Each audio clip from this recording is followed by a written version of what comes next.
What's up, everybody? It's Mike Jachcinski coming to you today with another new track release, the Paragon Shadow. Couple cool things with our video today. We're evolving. We are mic'd up for the first time. Secondly, we are bowling on two different patterns. We were bowling on Jachcinski's typical house shot on lane 29, and we're bowling on 45 feet Pete Weber on lane 30. The reason we're doing this today is so that you can see how the ball reacts on sport patterns if you're a tournament bowler, and how the ball reacts on league patterns if you're a league bowler. I gave a little bit of commentary on my thoughts on it and kind of how it fits into the brands. So hopefully you liked the video today. Please like, share, and subscribe to the channel. And here we go. Alright, so I got the Paragon Shadow. Lane 30 is Pete Weber, which is 45 feet. On lane 29, I have the Jachcinski house shot, which is 42 feet. 99% of the time, I would use it on something like Pete Weber, which would be 45 feet. It's going to be a ball for heavier oil. Definitely a big engine in it. So we're going to start at 27. We're going to try to get the ball to like no farther left than 8 down lane.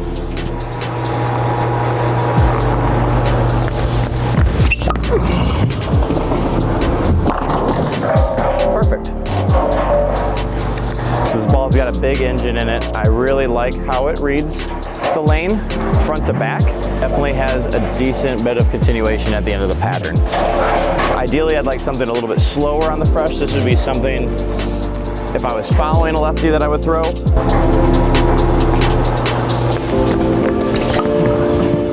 A little around it. Oh, there we go. So definitely on the 45-foot pattern, that gave me a little bit of push. That was a miss in, and I got around it a little bit more than I'd like.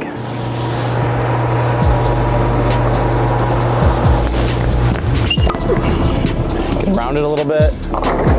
There we go. It was a little light.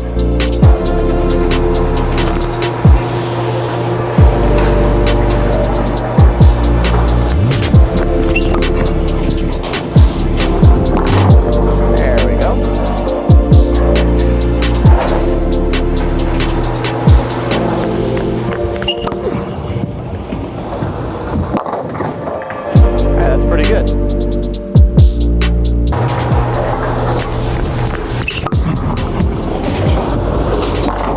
There we go. And that's probably the zone I would be in on this if I was bowling in competition.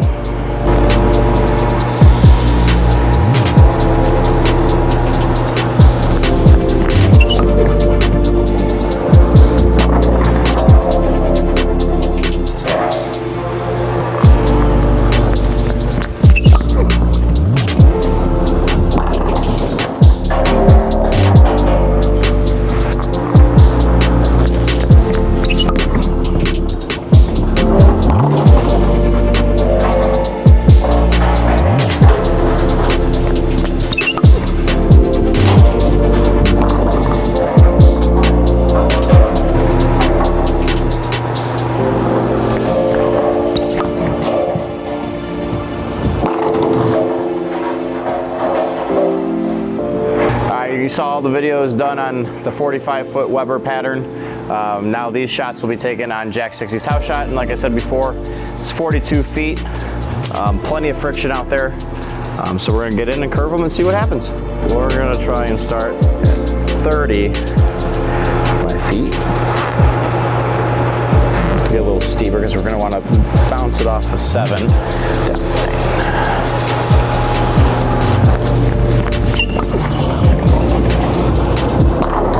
Not bad. I overslid on that one, so I didn't hit it as hard as I wanted to, which was probably a good thing based on how that ball responded to the friction at the end of the pattern.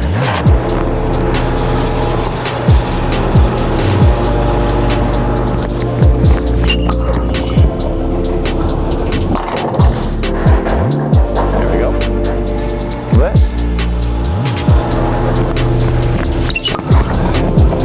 There we go. Now off of that, that was pretty high.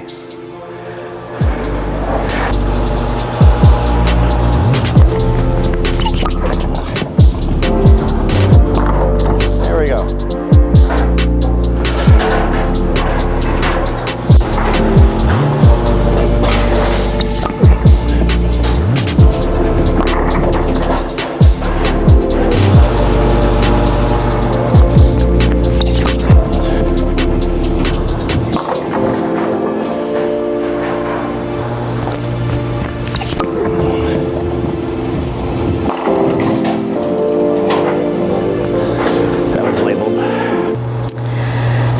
just saw that brand new Paragon Shadow from Track Bowling. Staffer here, Mike Jachcinski, just threw that for us on both a house shot pattern and a 45-foot pattern.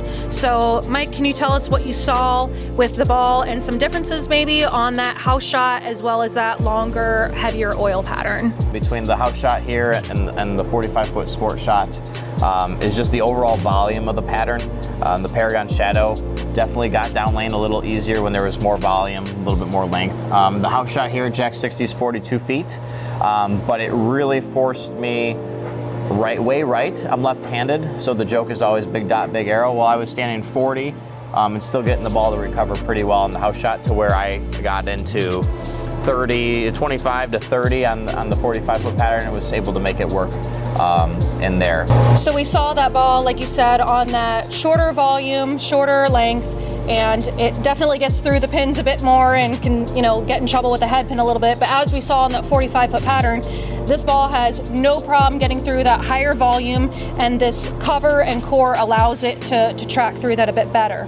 So you've thrown all of the balls in the Paragon series, you've thrown the Paradox. So how does this compare to that? Where does it fit in your arsenal? Where would it fit in those balls? Tell us a little bit about that. When I first pulled this out of the box, it gave off Paradox black vibes from the old EBI days. The black and it's just a little lighter. I have thrown every ball in the Paragon line. I definitely like this one the most out of all of them. The hybrid for me was a little too early for a pearl. The purple one, if you're not familiar, and then the green one, which was the actual pearl. It didn't really fit into my bag at the time. To where this one I can get in a little bit more. It still gives me the length that I'm looking for, but it gives me the back end recovery so that I can get in and I can open up the lane still with this to where I felt like the original Paragon was something that I had to keep the ball in front of me a little bit more and stay farther left. So you talked about how this ball is very reminiscent of the Paradox Black. You can definitely see that in these colors here with that black and white color scheme. We just have a little bit of a revamped core and cover situation with Track's new technology. So this is a great asymmetric piece. How do you see this fitting with some of the other asymmetric pieces you've seen from Track? Yeah, so I've been on Track staff for the last 5 years now. Really have taken a liking to their asim solids. Archetype was my all-time favorite so far. I've had 4 of those. Original Paragon was great. Definitely will put this up there with the Criterion. The Criterion's been a really good ball for me from Track over the last year. I definitely see this being a little bit more responsive down lane than the Criterion is if you're a fan of that ball per se. But really feel like this kind of continues the trend of really good asim solids that Track keeps pumping out over the last 5 to 6 years. Awesome. Well, thanks for throwing that today. We got to see it on 2 different patterns, so stay tuned for more coming from Track. Thank you.